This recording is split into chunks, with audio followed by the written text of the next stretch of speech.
Ассалаумағалейкум аралас жекпе-жек жанкүйерлері. Көріп отырғандарыңыз Тұран ММА арнасы. Елімізде аралас жекпе-жек спорты жылдап емес айлап дамып келеді. Оған дәлел арамыздан шығып жатқан әртүрлі стилдегі файтерлер. Әсіресе 2-3 жылдан бері 20-дан енді асқан жігіттер әлемдік деңгейде айқасқа түсіп жүр. Солардың бірі әрі бірегейі талантты спортшы Жасұлан Әкімжан. Оның көз тартарлық керемет жекпе-жектері көрермендерді өзіне баурап алды.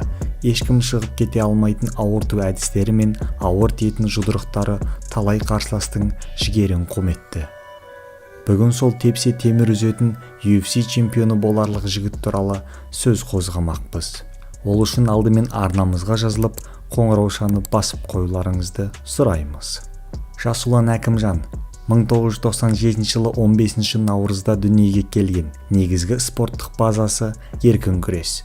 24 жастағы жігіт спорттық мансабында 9 жекпе-жек өткізіп, 7-еуінде жеңіске жетіп, 2-еуінде есе жіберген. Жанкүйерлерді Fight Nights Global мен Eagle FC тұжырымдағы жарқын жеңістерімен қуантып келеді. Оны танымал ете түскен 2019 жылдың 20 қазанындағы оқиға болды.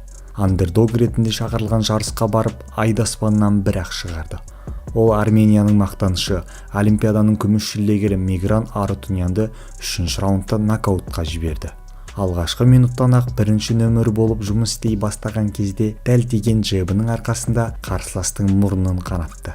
3 раунд бойы ешбір мүмкіндік бермеген қазақ жігіті тіпті аяғына оратылмақ болған файтердің өзін жерге алып ұрды. Сөйтіп келіп 3-ші раундта қарсыласын айналып теуіп отырғызып тастады. Осы айқастан кейін көршілес елдер Жасұланның атын біліп танымалдылық артты. Алайда бұл жауынгер оған дейін де неше түрлі жарқын жеңістерге жетіп, кәсібилігін шыңдап келді.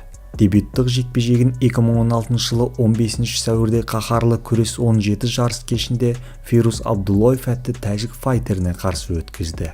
Бірінші раундта қарсыласына 2 соққы өткізіп, көрерменді бір сілкінтіп тастады. Раунд соңына қарай 3 бұрыш әдісіне көше берген кезде берілген уақыт аяқталады.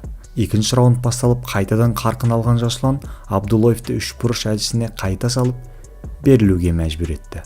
Сәтті дебюттен кейін 1 жыл өткен соң елордамызда өткен Fight Nights Global 65 жарысында 8 бұрышта атой салды. Тағы бір тәжік спортшысы Ардашер Мурудалиевке 3 бұрыш әдісін қолданып, жеңіс туын желбіретті.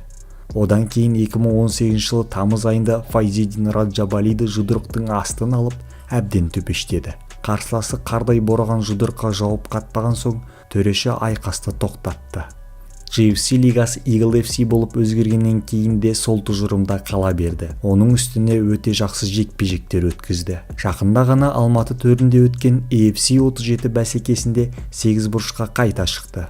Кештің басты жекпе-жектерінің бірі болғандықтан оған артқан сенім мол болды. Алайда қарсыласы Роман Авдалды бірінші раундтақ бүйірден теуіп жеңіп, чемпиондық белбеуге таласуға жолдама алды. Енді оның салмағындағы чемпион Руслан Яманбаев қырғыз файтері Бусурманкул Абдыбайытұлына қарсы тамыз айында айқасқа түспек. Қай жеңгенімен біздің Жасұлан кім мықтыны анықтайды. Әрине, әрі қарай UFC-ге қозғалуына мүмкіндік бар. Видеомыз ұнаса, пікір қалдырып, лайк басып, қолдау көрсетіңіздер, қадірлі көрермен.